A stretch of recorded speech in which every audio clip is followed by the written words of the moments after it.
Hello, नमस्कार। कोविड-19 के इस मुश्किल घड़ी में बच्चों, हम सभी लोग अपने घरों में रहकर कार्य करने के लिए थोड़ा मजबूर हैं। लेकिन मुंबई महानगर पालिका ने आपको घर बैठे ही पढ़ाने या यूँ कहें अध्ययन करने का एक मौका दिया है, जो कि हमारे महानगर पालिका के चैनल द्वारा आपको वीडियो के रूप में लेसन प्रसारित किया जाएगा। और उस लेसन के जो विषय हैं वो आपके स्क्रीन पर दिखाई देंगे और उसके टॉपिक भी आपको स्क्रीन पर ही दिखाई देंगे। तो चलिए शुरू करेंगे हम आज का अपना लेसन। तो आइए बच्चों, शुरू करते हैं हमारे कक्षा को। और आज है कक्षा 9वीं के विद्यार्थियों का यह लेसन। वो है विषय गणित भाग 2, जिसे हम भूमिति या ज्योमेट्री भी कहते हैं। और इस विषय के अंतर्गत हमारा जो आज का लेसन है वह है आपके पाठ्य पुस्तक से पाठ पहला, भूमिति के मूलभूत संबोध, भाग दूसरा, बेसिक कॉन्सेप्ट्स इन जियोमेट्री, पार्ट 2। और हमारा जो आज का घटक होगा इस लेसन के अंतर्गत वह होगा रेखा, किरण, रेखाखंड, लाइन सेगमेंट, रे एंड लाइन, जो कि बिंदुओं के समुच्चय के रूप में स्पष्ट किया जाएगा। और उसके कुछ गुणधर्मों को भी हम जानेंगे। और मैं हूं आपका वर्चुअल मार्गदर्शक Ajay Kumar Maurya, MCGM virtual classroom Dadar से।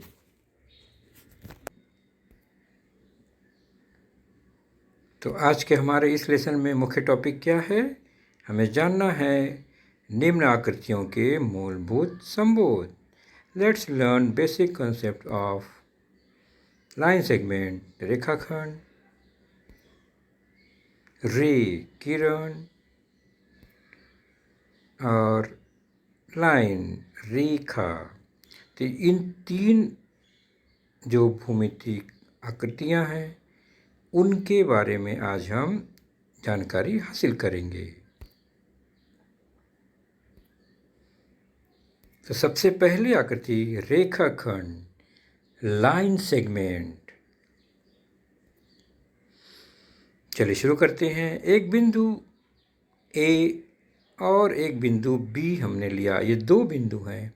तो अब बच्चों, इन दो बिंदुओं को मिलाने वाले जितने भी बिंदु हैं, जोड़ने वाले, या A से B तक के जितने बिंदु होंगे उनके संघ समुच्चय को, the union set of point A and point B, और उनके बीच में आने वाले जितने बिंदु हैं सभी बिंदुओं को अगर हम मिलाते हैं तो क्या बनता है?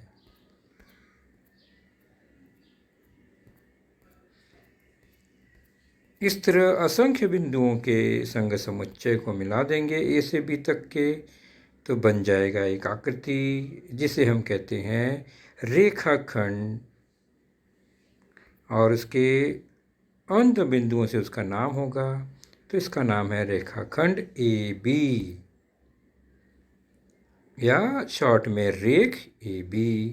सेगमेंट AB को सेग AB भी कहते हैं, या रेखाखंड B। ये अंत बिंदुओं के क्रम बदल सकते हैं, तो ये सेगमेंट BA भी कहलाता है। तो सेगमेंट क्या है?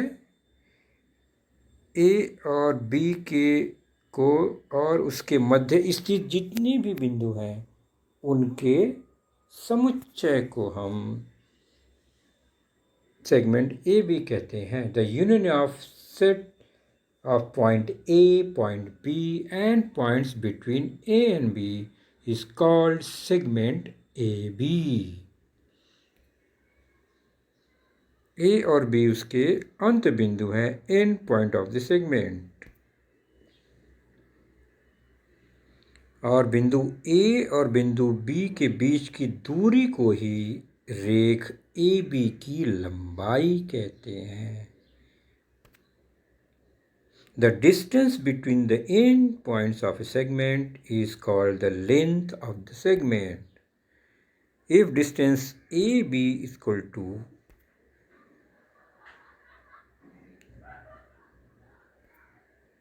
5. Then length AB is also equal to 5.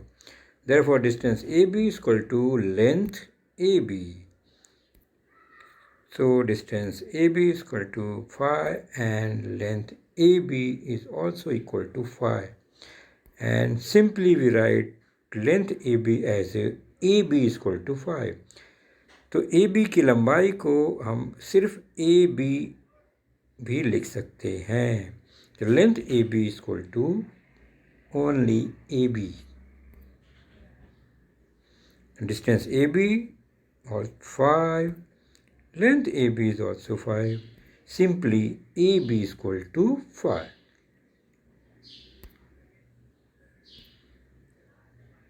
अब हम इस रेखाखंड सेगमेंट के कुछ अन्य घटकों को देखेंगे. पहले रेखाखंड की सर्वांग समता या सर्वांगसम रेखाखंड कॉन्ग्रुएंट सेगमेंट. यह एक रेखाखंड है, आप देख रहे हैं. उसको नाम दे दिया हमने अंत बिंदु से ए बी से. यह रेखाखंड ए बी. ओके. अब इसी लंबाई की रेखाखंड दूसरी है पी क्यू. आपने देखा दोनों की लंबाई समान है. उसी लंबाई का और एक रेखाखंड हमने बनाया, रेखाखंड पी क्यू. तो यहाँ पर लेंथ ए बी और लेंथ पी क्यू बराबर है. Length A B equal to length P Q. तो हम कह सकते हैं कि रेखाखंड ए बी और रेखाखंड पी क्यू सर्वांगसम है. If length A B equal to length P Q, then segment AB and segment PQ are congruent. रेख AB सर्वांगसम रेख PQ उसे संकेत में लिखते हैं, और ये जो चिन्ह देख रहे हैं वह सर्वांगसमता का चिन्ह है.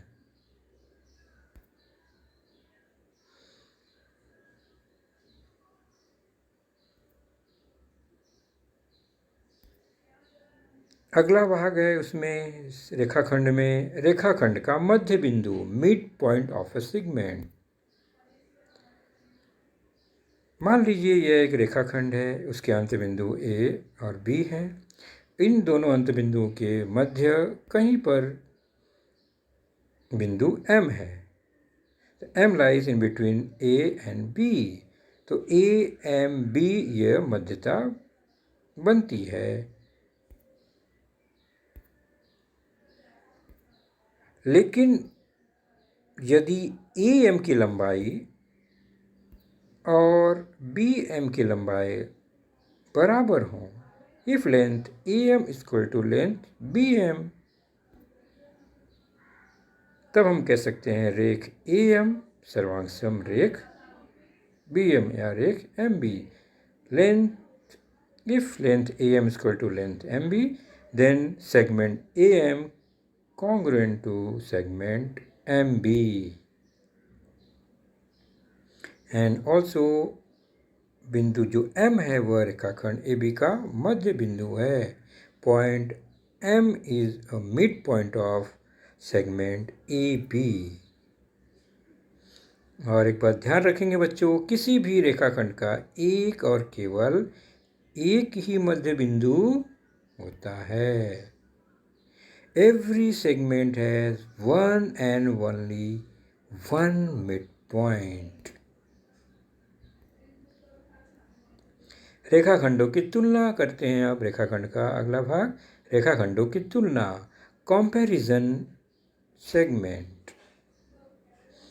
यह एक रेखाखंड है A B, segment A B, और ये दूसरी रेखाखंड है अनदर सेगमेंट पी क्यू, और इसकी लंबाई छोटी बड़ी है. यदि लेंथ ए बी बड़ा है लेंथ पी क्यू से, if length A B is greater than length P Q, तब हम क्या कह सकते हैं? तो हम कहेंगे कि रेख ए बी बड़ा है रेख पी क्यू से. लंबाई बड़ी है तो रेख या रेखाखंड बड़ा हो गया. या दूसरी भाषा में रेख पी क्यू छोटा है, इसलिए रेख पी क्यू छोटा रेख A B. Segment P Q is smaller than segment A B. तो कंपैरिजन, तुलना, छोटा बड़ा क्रम संबंध उसकी लंबाई पर निर्भर करता है।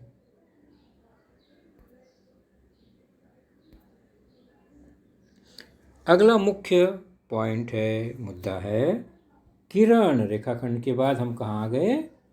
किरण पर, रे। जैसा कि हमने जाना, ये ए और बी अगर दो भिन्न बिंदु हैं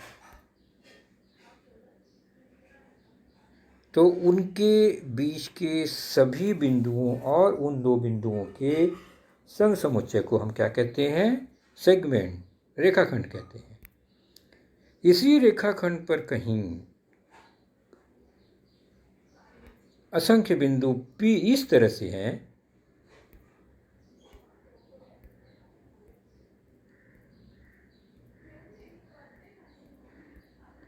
तो ये सारे बिंदु मान लीजिए P, P1, P2 यानी असंख्य बिंदु इस तरह से बने हैं जो कि रेखाखंड ए बी के एक अंत बिंदु को ख़त्म कर देते हैं और एक अंत बिंदु बच जाता है। तो ये सारे बिंदुओं का जो संग समुच्चय होगा वो किस तरह से इसकी मध्यता होगी? ये सारे P बिंदु वह ए बी P मध्यता में होंगे, यानी ए एक तरफ होगा, B बीच में कहीं ना कहीं होगा और P जो सारे बिंदु हैं वो दूसरी ओर असीमित असंख्य बिंदु हैं। ऐसी आकृति को जो एक तरफ असीमित हो और एक तरफ अंत में हो उसे हम कहते हैं किरण। और यहाँ पर नाम होगा किरण ए बी, रे ए बी।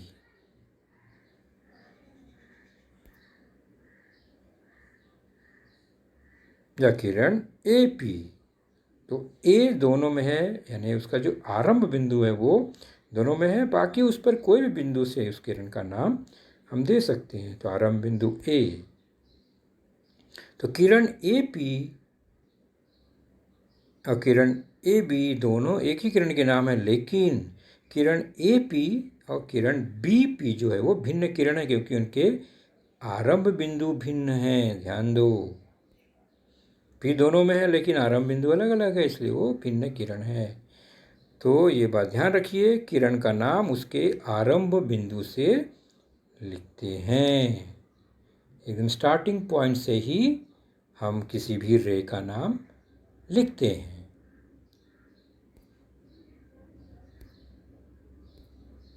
तीसरा मुख्य पॉइंट था रेखा, लाइन। तो यह है किरण।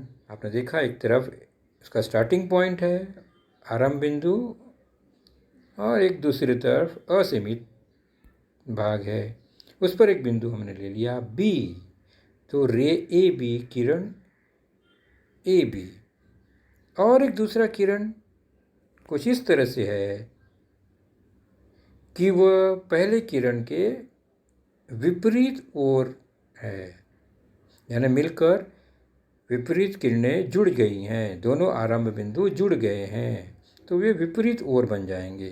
फिर से देखते हैं। अब ये देखिए एक ही ओर है किरण। मान लो जी इस किरण को हमने पहले किरण के विपरीत ओर लगा दिया तो अब बन गया दो किरणों का संगम हो गया, ये मिल गया। तो दो विपरीत किरणें जब मिलती हैं, जुड़ती हैं, या उन पर स्थित सभी बिंदुओं के संग समुच्चय को रेखा या लाइन कहते हैं। तो किरण ए बी और किरण ए सी विपरीत किरणें हैं, यहाँ पर अपोजिट रे हैं और दोनों अपोजिट रो मिलकर एक लाइन बनाते हैं।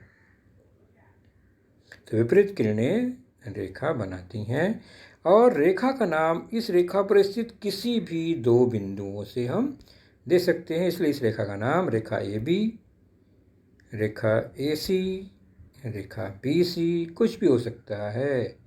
This figure is called as a line A B और लाइन AC और लाइन BC इन्हीं। ये लाइन A भी कहला सकता है, लाइन AC भी कह सकते हैं और लाइन BC भी कह सकते हैं। लाइन पर स्थित कोई भी दो बिंदुओं से इसका नाम हम दे सकते हैं।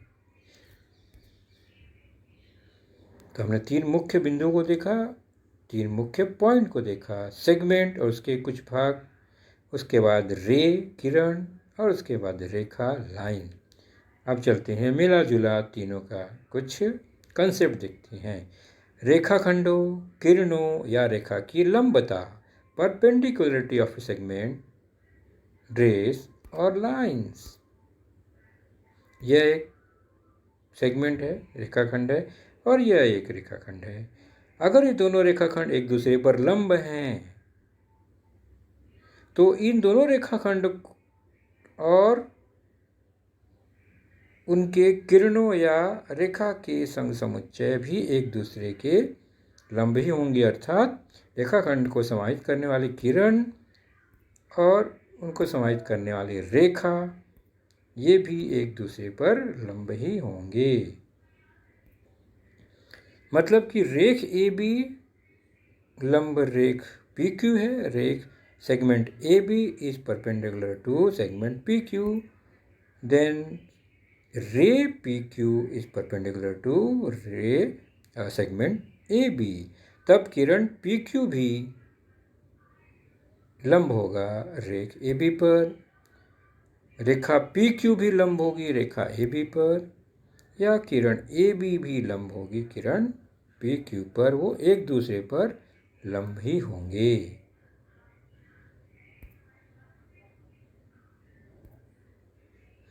अब चलते हैं किसी भी बिंदु की रेखा से दूरी, distance of A point from a line.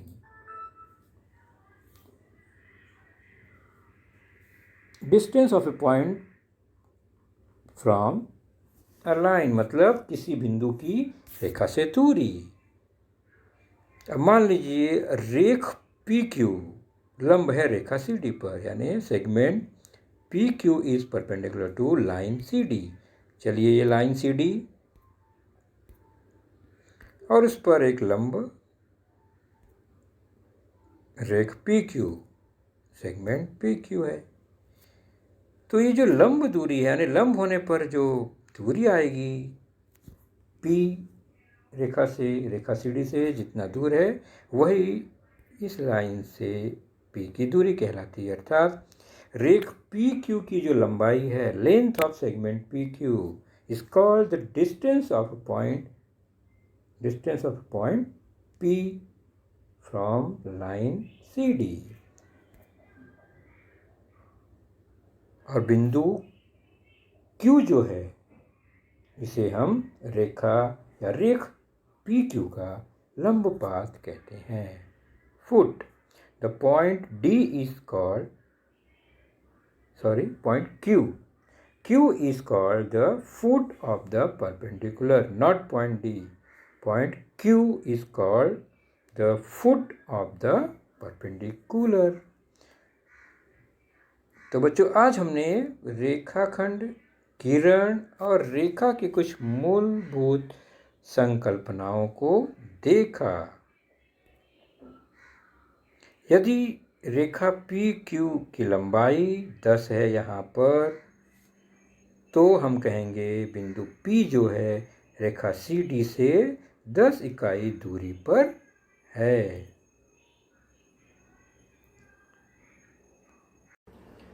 तो बच्चों आपने देखा आज का लेसन, उसके प्रमुख मुद्दों को ध्यान से बार बार दोबारा देखकर समझने का प्रयास कीजिए, क्योंकि एक बार देखने पर किसी को भी वो पूरा मुद्दा समझ में नहीं आता। तो जैसे ही हम 2 बार 3 बार देखेंगे तो हमें वह समझ में आने लगेगा। और इसके आगे की जानकारी जो होगी बच्चों वह निश्चित ही हमारे अगले वीडियो में होगी। तो उस वीडियो को देखने के लिए, उसकी सूचना प्राप्त करने के लिए जो नीचे सब्सक्राइब का बटन होता है उसे ज़रूर प्रेस कीजिए और नोटिफिकेशन ऑन रखिए, ताकि जैसे ही हमारा लेसन चैनल पर डाला जाएगा आपको वह तुरंत प्राप्त होगा। तो अपना ख्याल रखिए, सुरक्षित रहिए। Thank you.